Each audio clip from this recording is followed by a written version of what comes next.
Fatou, une adolescente de 14 ans, vivait dans un petit village reculé du Cameroun, dans une maison en terre battue qui menaçait de s'écrouler à chaque pluie.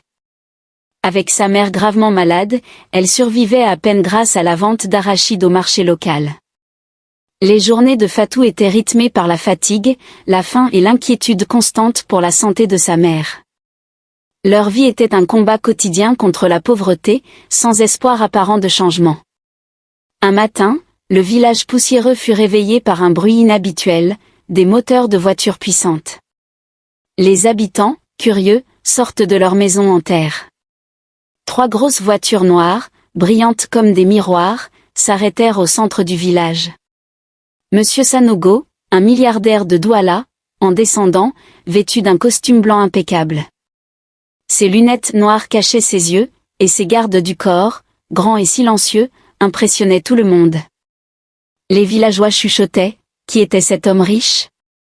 Pourquoi est-il venu dans leur coin perdu? Sanogo exigea de parler aux anciens du village.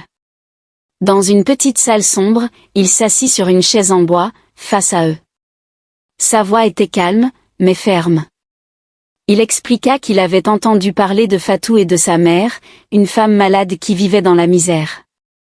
Il connaît leur histoire, une maison qui tombait en ruine, pas d'argent pour les médicaments, et une adolescente qui travaillait dur pour survivre.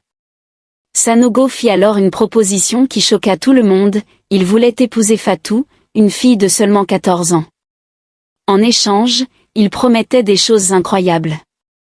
Il paierait tous les soins médicaux pour la mère de Fatou, dans les meilleurs hôpitaux de Douala. Il construirait une nouvelle maison pour elle, avec des murs solides et un toit qui ne fuit pas. Il offre même de l'argent pour que le village ait un puits d'eau propre. Les anciens étaient stupéfaits. Certains voyaient une chance unique, d'autres trouvaient ça immoral. Épouser une si jeune fille? Était-ce vraiment une solution?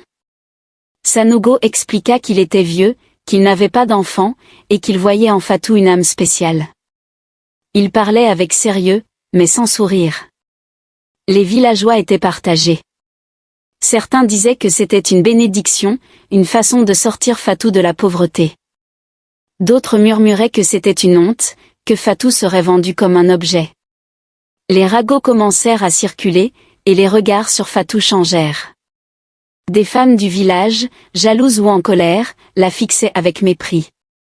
Fatou, elle, n'avait pas son mot à dire. Elle écouta, cachée derrière un mur, le cœur battant. Elle avait peur. Elle ne connaît pas cet homme. Pourquoi voulait-il